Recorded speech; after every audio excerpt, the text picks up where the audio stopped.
नमस्कार साथियों, हमारा नाम है शिवेंद्र द्विवेदी और आप देखना शुरू कर चुके हैं CDM इंडिया। दोस्तों, अगर हमें वक्त के समंदर में कूदकर और उसमें गोता लगाकर अपने भूत, भविष्य और वर्तमान तीनों ही समयों के कुछ ऐसे कीमती लम्हों को अपने मुट्ठी में भरने और उसे बदलने का मौका मिले, या यूँ कहें कि कोई ऐसी सुपर पावर मिल जाए बिल्कुल हॉलीवुड के डॉक्टर स्ट्रेंज की तरह, तो आप किन लम्हों के लिए किस समय में गोता लगाना चाहेंगे? हम में से अधिकतर अपनी निजी ज़िंदगी से जुड़े खास लम्हों को देखना चाहेंगे और उसमें कुछ फेरबदल करना चाहेंगे, जिससे कि आपका भविष्य अच्छा हो सके। पर अगर वहीं कोई महान देशभक्त, सरल और समझदार व्यक्ति समय को बदलना चाहे, तो इसके लिए वह वर्तमान को ही चुनेगा कि किस तरह से लोगों के साथ मिलकर अपने आज को संवार कर सफलता की सच्ची इबारत लिखी जा सके। ऐसा ही एक सपना देखा था हमारे देश के महान वैज्ञानिक, विद्यार्थियों के आदर्श और सच्चे देशभक्त। जी हाँ दोस्तों, हम बात कर रहे हैं हमारे देश के पूर्व राष्ट्रपति, missile man of India doctor APJ Abdul Kalam के 20वीं सदी के भारत की। जी हाँ, उस भारत की, उस नए भारत की, उस स्वाभिमानी भारत की, उस युवा भारत की, जो कि हम आप जैसे युवाओं के मजबूत कंधों पर आत्मनिर्भर होकर खड़ा हो, जिससे कि हम अपने सामने आने वाली हर चुनौतियों का डट कर सामना कर सकें। सन 2006 में प्रकाशित एक पुस्तक मेरे सपनों का भारत, जो कि डॉक्टर APJ अब्दुल कलाम के द्वारा लिखित है, जिसमें उन्होंने 20वीं सदी के भारत को विश्व की सबसे बड़ी महाशक्ति के रूप में उभरने का लक्ष्य रखा था। डॉक्टर कलाम के अनुसार सन 2020 तक भारत को एक विकसित राष्ट्र के रूप में स्वयं को स्थापित कर लेना चाहिए था, परंतु एक विकासशील देश से विकसित देश के रूप में स्थापित होने में हम कहाँ पीछे रह गए हैं। दोस्तों, इसी गंभीर विषय पर आज हम इतिहास की पृष्ठभूमि से लेकर वर्तमान परिस्थिति तक की चर्चा करेंगे। कहते हैं कि आवश्यकता ही आविष्कार की जननी होती है और परिवर्तन ही संसार का नियम है। यह दोनों ही तथ्य साधारण और सुने सुने भले ही लगते हैं, परंतु इससे इसकी व्यापकता और प्रासंगिकता कभी भी कम नहीं होती है। यह सदाबहार वाक्य है, मतलब हर समय हर परिस्थिति के लिए उपयुक्त। यह बात बताने के पीछे मेरा मकसद आज के समय और बीते हुए कल की परिस्थितियों की समानता को बताना है। इस समय विश्व उत्पादन में हमारा देश भारत, जो कि 3% उत्पादन के साथ छठे स्थान पर है, पहले से लेकर 5वें स्थान पर क्रमशः चीन, जो कि 28.64% के साथ पहले स्थान पर, अमेरिका, जो कि 16.6% के साथ दूसरे स्थान पर, जापान 7.2% के साथ तीसरे स्थान पर, जर्मनी 5.8% के साथ चौथे स्थान पर और दक्षिण कोरिया 3.3% के साथ 5वें स्थान पर स्थित है। यह सारे आंकड़े देखकर मेरे मस्तिष्क में एक ही बात घूमती है कि आखिर क्या बात है जो इन देशों को इतना खास बनाती है और क्या बात है जो हमें इतना कमज़ोर। पूरे विश्व में हमारी इतनी बड़ी जनसंख्या होने के बावजूद भी विश्व उत्पादन में हम मात्र 3% का ही योगदान करते हैं। यदि हम दक्षिण कोरिया, जर्मनी, जापान जैसे छोटे क्षेत्रफल वाले देशों के ऊपर गौर करें, तो हम देखते हैं कि भौगोलिक परिस्थितियों से लेकर प्राकृतिक रूप से किसी न किसी प्रकार से ये देश निरंतर चुनौतियों का सामना करते चले आ रहे हैं। फिर चाहे जापान का भूकंप हो या दक्षिण कोरिया की अतिवृष्टि या झंझावात, अगर मैं इन सभी देशों का तुलनात्मक रूप से एनालिसिस करूं, तो ये सभी देश किसी न किसी प्रकार से किसी प्राकृतिक आपदाओं या कमियों को लगातार झेलते हुए चले आ रहे हैं, और फिर भी ये देश विश्व उत्पादन में हमसे ऊपर हैं।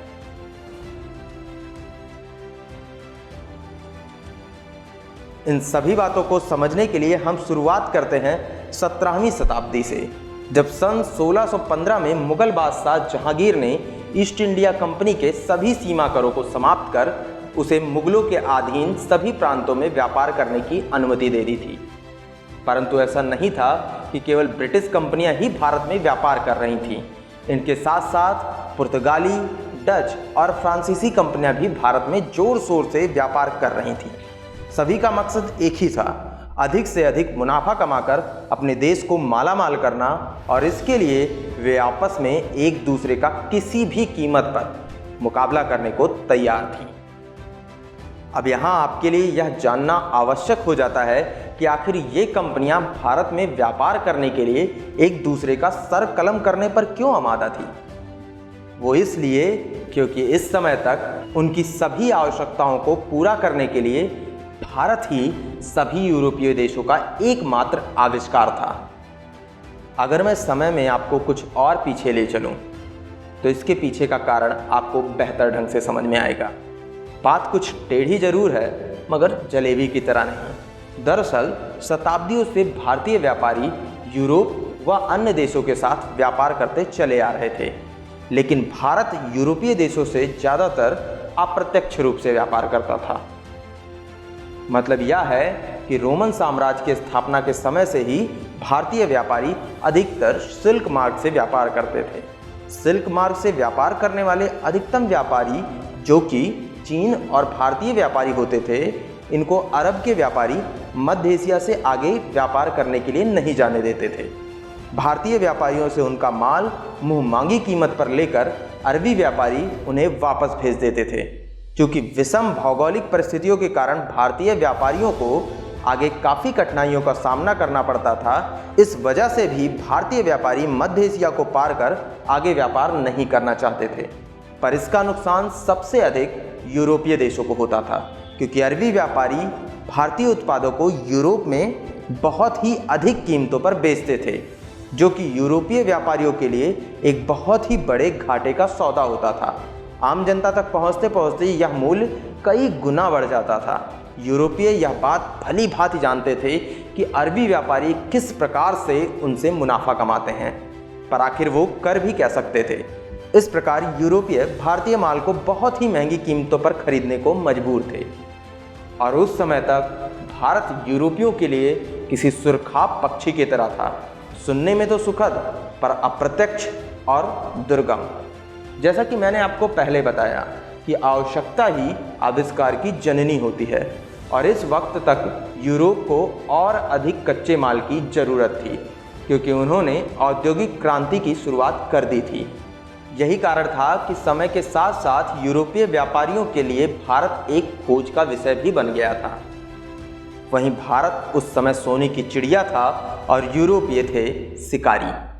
उस समय भारतीय व्यापार विश्व अर्थव्यवस्था की रीढ़ की हड्डी की तरह था। इसी आकांक्षा से यूरोपीय व्यापारी भारत की खोज पर निकल पड़े, जिसके लिए वहाँ के क्राउन्स ने भी उनका पूरा सहयोग किया।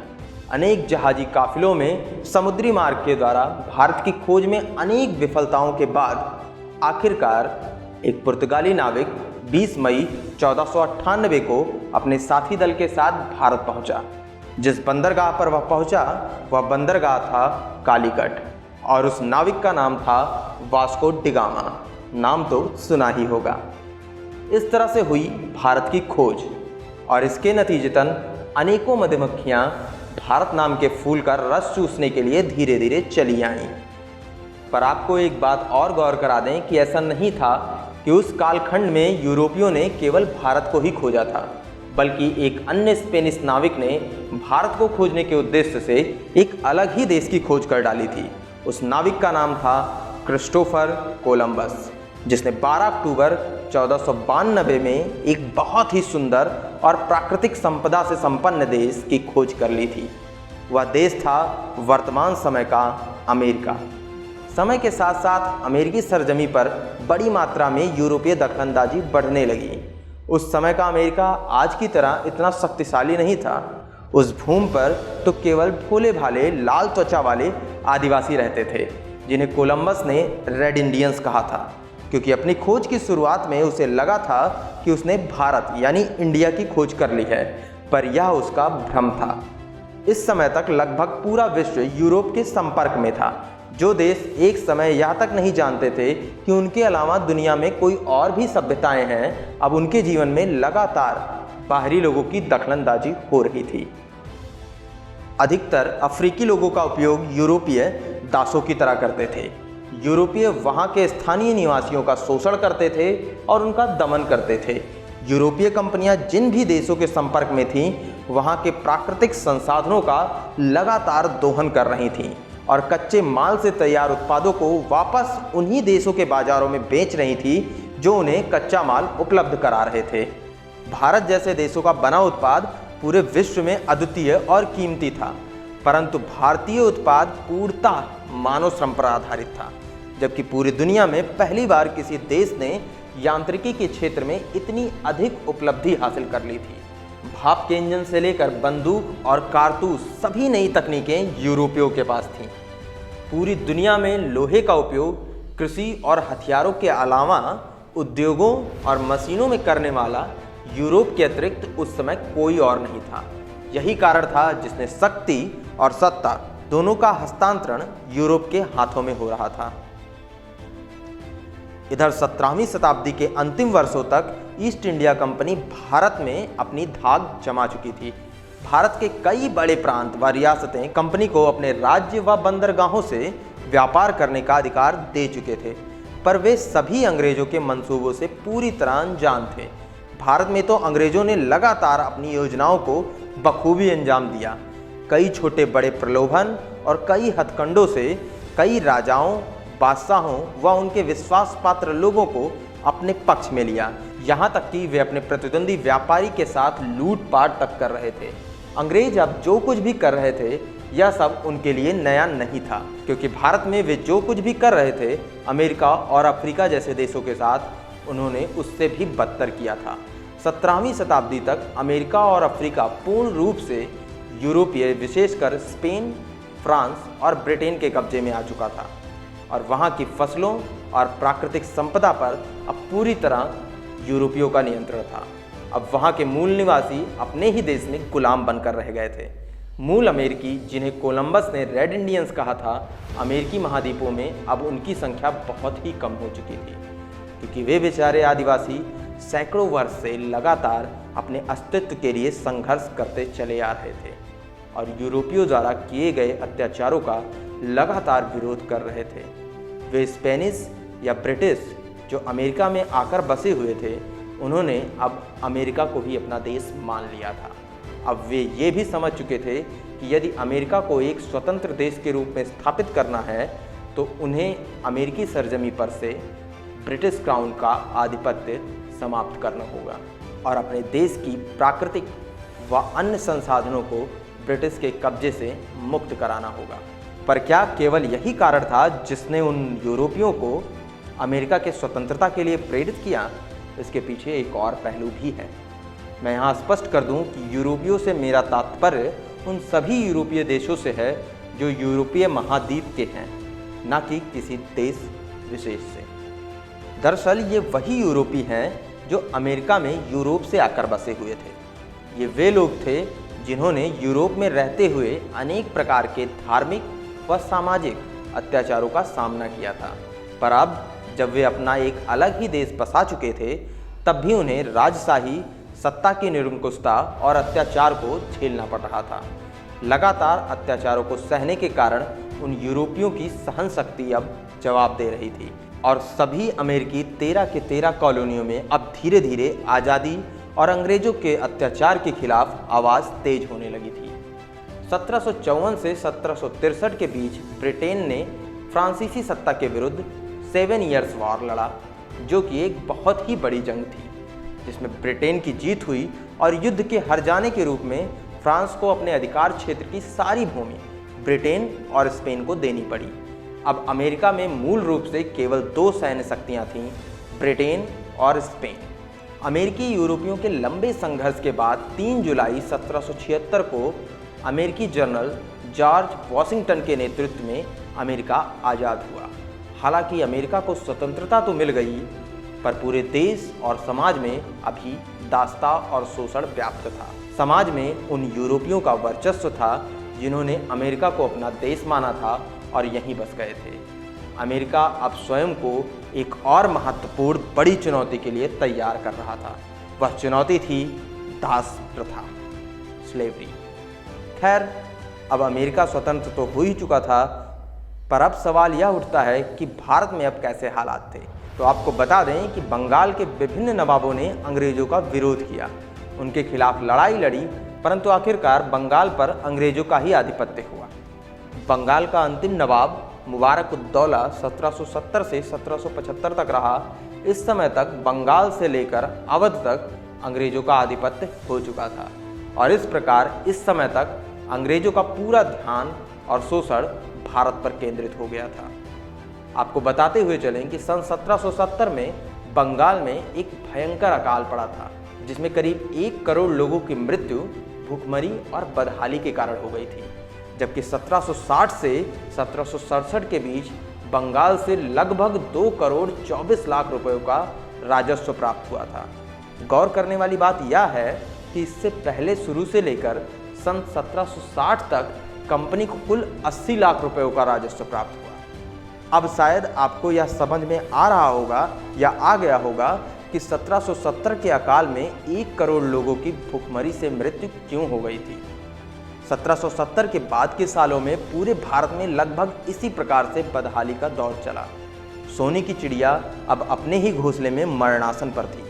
लाचार, असहाय, निरंतर वेदना को सहते हुए शिकारी लगातार उसके सुनहरे पंख नोच रहे थे। देश की जनता सामाजिक, आर्थिक और राजनीतिक रूप से प्रताड़ित तो हो ही रही थी, पर अब उसके धार्मिक अधिकारों पर भी संकट के बादल मंडरा रहे थे। फिर भारतीय तीर्थ यात्रा पर प्रतिबंध लगाना, मिशनरियों और धर्मांतरण को बढ़ावा मिलना, यह सभी घटनाएं हो रही थी। समय समय पर ऐसे कई आंदोलन हुए जिन्होंने अंग्रेजों को परेशान जरूर किया, पर उनमें से सफलता किसी को भी ना मिल पाई। फकीर विद्रोह, सन्यासी विद्रोह व अन्य कई विद्रोह ऐसे ही नाम हैं।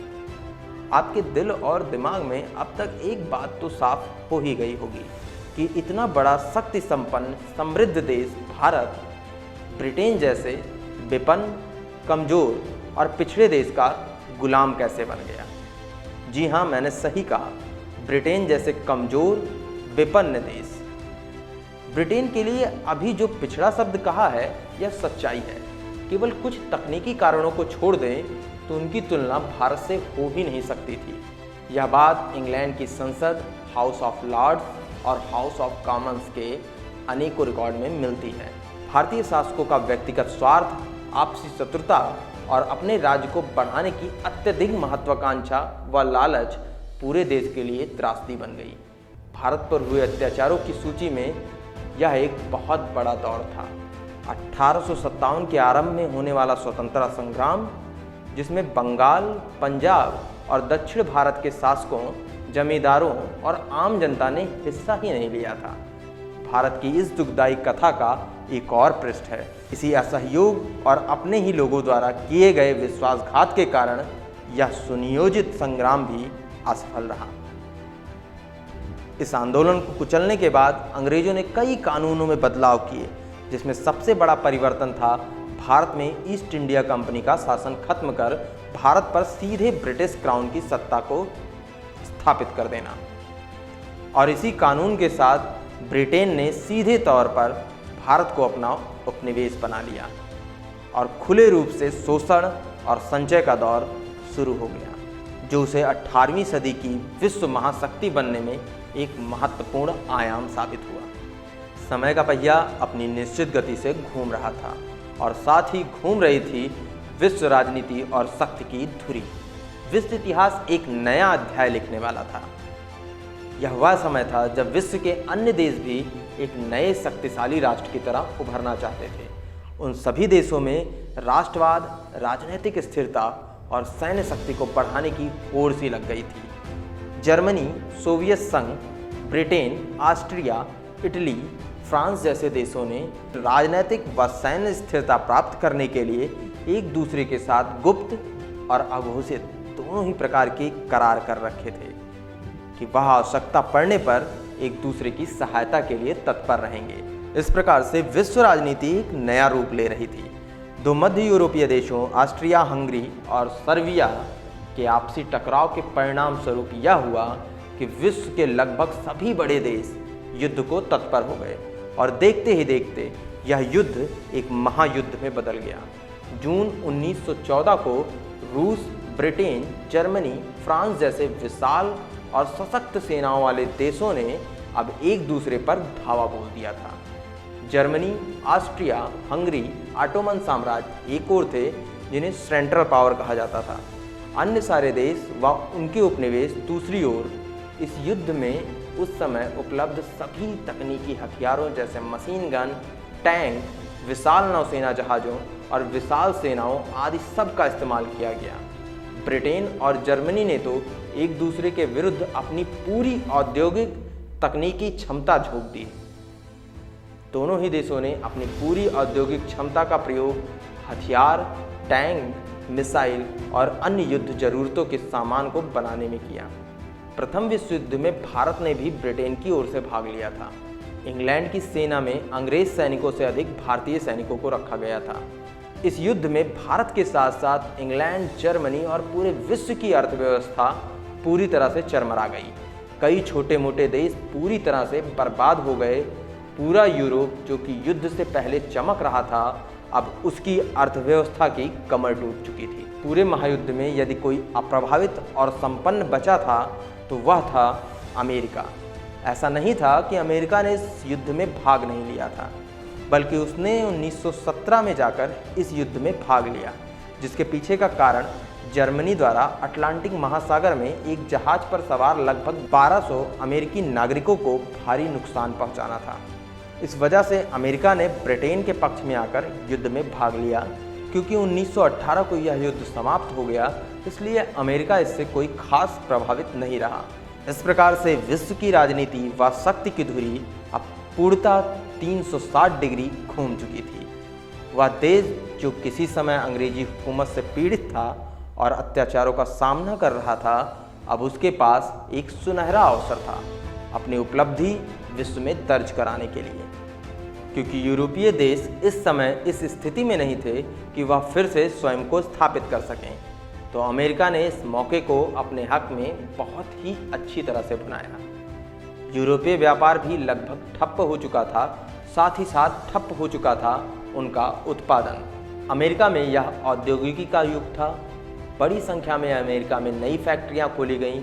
पहले से मौजूद फैक्ट्रियों ने अपने उत्पाद और उत्पादन पर जोर दिया और अमेरिका पूरे विश्व में अपने उत्पादों को लेकर छा गया। अफ्रीका से लेकर एशिया तक अमेरिका का व्यापार फैल चुका था। अमेरिका की अर्थव्यवस्था बढ़ रही थी, साथ ही बढ़ रहा था विश्व पटल पर अमेरिका का वर्चस्व। इस तरह शक्ति का हस्तांतरण यूरोप से अमेरिका के हाथों में हो रहा था। सन 1918 के बाद से भारत में अंग्रेजी हुकूमत का भी खस्ता हाल था। भारतीय क्रांतिकारी लगातार भारत को स्वतंत्र कराने की मांग कर रहे थे। इंडियन नेशनल कांग्रेस लगातार भारत में आंदोलन कर रही थी। गांधी जी व अन्य के नेतृत्व में समय धीरे धीरे बदल रहा था। लगातार हो रहे अहिंसक व हिंसक विद्रोहों के कारण भारत पर अंग्रेजों की पकड़ ढीली होती जा रही थी। भारत के साथ साथ पूरे विश्व में भी राजनीतिक अस्थिरता का दौर चल रहा था। प्रथम विश्व युद्ध में हारा हुआ जर्मनी अपने हार और अपमानजनक वार्सल्स की संधि को भूल नहीं पा रहा था। जर्मनी का शासक हिटलर भी इसी अपमान का बदला फ्रांस और ब्रिटेन से लेने के लिए तड़प रहा था। इसी के साथ सितंबर 1939 को जर्मनी ने पोलैंड पर आक्रमण के साथ शुरुआत कर दी द्वितीय विश्व युद्ध की। फिर एक एक करके नॉर्वे, डेनमार्क, नीदरलैंड, लक्समबर्ग और बेल्जियम पर अधिकार कर लिया। अब बारी थी फ्रांस की, जिसके लिए हिटलर जर्मनी की सैन्य क्षमता को लगातार सख्त कर रहा था। 5 जून 1940 को जर्मनी ने करीब 15 लाख सैनिकों, 2000 टैंकों और 1500 फाइटर प्लेनों के साथ फ्रांस पर धावा बोल दिया। फ्रांस के पास उस समय मात्र 8 लाख सैनिक थे, जिसकी वजह से मात्र 15 दिनों में ही जर्मनी ने फ्रांस को जीतकर अपने 20 वर्ष पुराने अपमान का बदला लिया और शरणागति पत्र पर हस्ताक्षर करवाए। पर जर्मनी के अपमान में केवल फ्रांस ही भागीदार नहीं था, उसके साथ साथ ब्रिटेन भी बराबर का सहयोगी था। और अब बारी थी ब्रिटेन की। क्योंकि ब्रिटेन चारों तरफ से समुद्र से घिरा हुआ था, इसलिए जर्मनी ने थोड़ा समय लेकर पूरी तैयारी के साथ ब्रिटेन पर हमला किया। महीनों तक चले इस युद्ध में दोनों सेनाओं के सैकड़ों विमान नष्ट हुए। पर जब इस युद्ध का कोई परिणाम नहीं निकला, तो जर्मनी ने ब्रिटेन पर बाद में आक्रमण करने की सोचकर युद्ध को रोक दिया। और अन्य यूरोपीय देशों पर हुकूमत करने की योजना सोचने लगा। इसी के साथ हिटलर ने कई और भयंकर गलतियां की, जिसमें सबसे बड़ी गलती थी रूस और अमेरिका पर बिना किसी कारण के आक्रमण करना। जर्मनी के अन्य सहायक Italy, Japan, Hungary, Romania, Bulgaria ये भी लगातार लड़ रहे थे। जापान का अमेरिका के पर्ल हार्बर पर आक्रमण करने के कारण अमेरिका भी इस युद्ध में कूद पड़ा। फिर जर्मनी और इटली ने अमेरिका के ऊपर आक्रमण कर दिया। इस तरह से युद्ध और भी भयानक हो गया। जर्मनी का रूस पर आक्रमण करना उसकी सबसे बड़ी गलती थी। रूस की ठंड और कठिन परिस्थितियों के बीच जर्मनी की सेना अधिक समय तक टिक नहीं पाई। अमेरिका द्वारा जापान के हिरोशिमा और नागासाकी पर 6 और 9 अगस्त 1945 को परमाणु बम गिराया गया और अब जापान भी इस युद्ध में समर्पण करने को विवश था, क्योंकि 30 अप्रैल 1945 को हिटलर ने खुद को गोली मारकर आत्महत्या कर ली थी। इटली का तानाशाह मुसोलिनी भी मारा जा चुका था।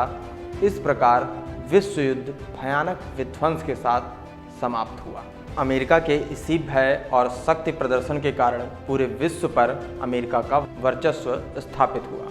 पूरा विश्व युद्ध की त्रासदी झेल रहा था और सभी देश इसके विध्वंसक परिणामों से भली भांति परिचित हो चुके थे। इसके बाद के दशकों में अमेरिका ने अंतर्राष्ट्रीय पटल पर अपना सिक्का कुछ इस तरह से जमाया जिससे कि उसकी धाक आज तक बरकरार है।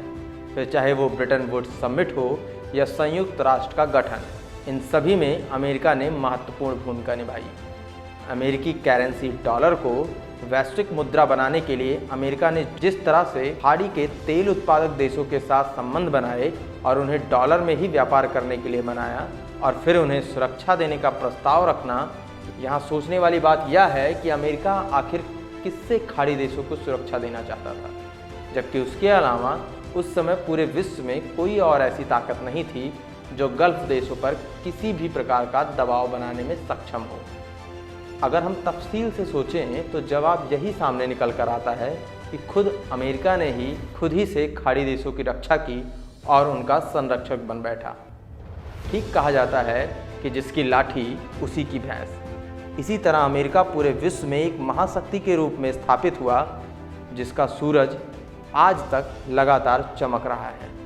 इस इतिहास की यात्रा पर आपको ले जाने का हमारा उद्देश्य आपको इतिहास की उन सभी गलतियों, कमियों और गलत कदमों को बताना है जिनके कारण हम आज समय के दोराहे पर हैं, जहां एक तरफ भारत का स्वर्णिम भविष्य है और दूसरी तरफ गुलामी और परिश्रमी भारत का गहरा अंधकारमय गर्भ। विश्व की आर्थिक महाशक्ति बनता चीन आज हमें यह सोचने पर बार बार मजबूर कर रहा है कि क्या हम अब भी परिश्रमी ही रहेंगे और लगातार उन देशों के कमाई का माध्यम बनकर रह जाएंगे जिन्होंने हमेशा से हमारा शोषण ही किया है। आपको तो पता ही है कि समय बदल चुका है और बदल चुका है प्रभाव और प्रभुत्व की परिभाषा। आज के औद्योगिक और आर्थिक युग में जो देश सशक्त नहीं है वह या तो आर्थिक गुलाम बनकर रह जाएंगे या तो बस एक बाजार जो अन्य देशों के लिए अपने उत्पादों को बेचने का एक आसान सा केंद्र होता है। भारत दुनिया का दूसरा सबसे बड़ा जनसंख्या वाला देश है। अधिक युवा आबादी, प्राकृतिक संसाधनों की विपुलता, गौरवशाली विरासत और असीमित ऊर्जा भंडार। जरा सोच कर देखिए कि क्या इस समय भारत के अलावा दूर दूर तक कोई देश आपको दिखता है जो आज के इस कठिन काल में वैश्विक चुनौतियों और परिस्थितियों के सामने टिक सके। दूसरे देशों को लूटकर स्वार्थी नीतियों के साथ आगे बढ़ने वाले देशों के कई उदाहरण आपके सामने हैं, पर भारत की तरह वसुदैव कुटुंबकम का सिद्धांत लेकर चलने वाला कोई भी देश नहीं। आपने उस कहानी को अनेकों बार सुना होगा कि किसी रेखा को छोटा करने के लिए उसे मिटाना जरूरी नहीं, बल्कि उसके सामने उससे भी बड़ी रेखा खींचना सबसे उचित होता है। इस समय दुनिया थमी हुई है और ऐसे एक दौर से गुजर रही है जहां सावधानी, सतर्कता, सही रणनीति और उचित दिशा में काम किया जाए तो डॉक्टर एपीजे अब्दुल कलाम का सपना पूरा होने में देर नहीं। आज समय विपरीत जरूर है, मगर 1945 के परमाणु हमले के बाद जापान की स्थिति को देखें और उसकी अद्भुत इच्छा शक्ति को देखें और सीख ले तो वह दिन दूर नहीं जब इस सदी के अंत तक फिर से भारत का आधुनिक स्वर्णकाल लौट आएगा। बस आवश्यकता है तो अपनी संस्कृति व सभ्यता को संजोकर सकारात्मक विचारों के साथ आगे बढ़ने की। समय आ गया है सेवक से स्वामी बनने का। समय आ गया है क्रेता से विक्रेता बनने का। साथ ही साथ याद आ रही हैं डॉक्टर कलाम की कुछ पंक्तियाँ कि जब तक शिक्षा का उद्देश्य केवल नौकरी पाना ही होगा तब तक समाज में केवल नौकर ही पैदा होंगे। मित्रों, युवाओं, आने वाले समय की आहट को सुनो और चौकन्ने हो जाओ। कोशिश करो समझने की अनेक कुचक्रों को जो हमारे देश के युवाओं के समय, स्वास्थ्य और शक्ति के क्षरण के लिए निरंतर हो रहा है। आज पूरे देश में लगभग 50% आबादी युवा है। अगर समय इसी तरह हाथों से रेत की तरह फिसलता गया तो पिछड़ा रह जाएगा भारत और बूढ़ा हो जाएगा भारत। अपने समय को सोशल साइटों पर परोसे जा रहे सस्ते मनोरंजन में न लगाकर अपनी तरक्की में लगाओ, तभी विकासशील से विकसित राष्ट्र बन पाएगा भारत। इसी के साथ मैं आपसे विदा लेता हूं और मिलता हूं किसी और मुद्दे के साथ। तब तक के लिए नमस्कार, जय हिंद, जय भारत।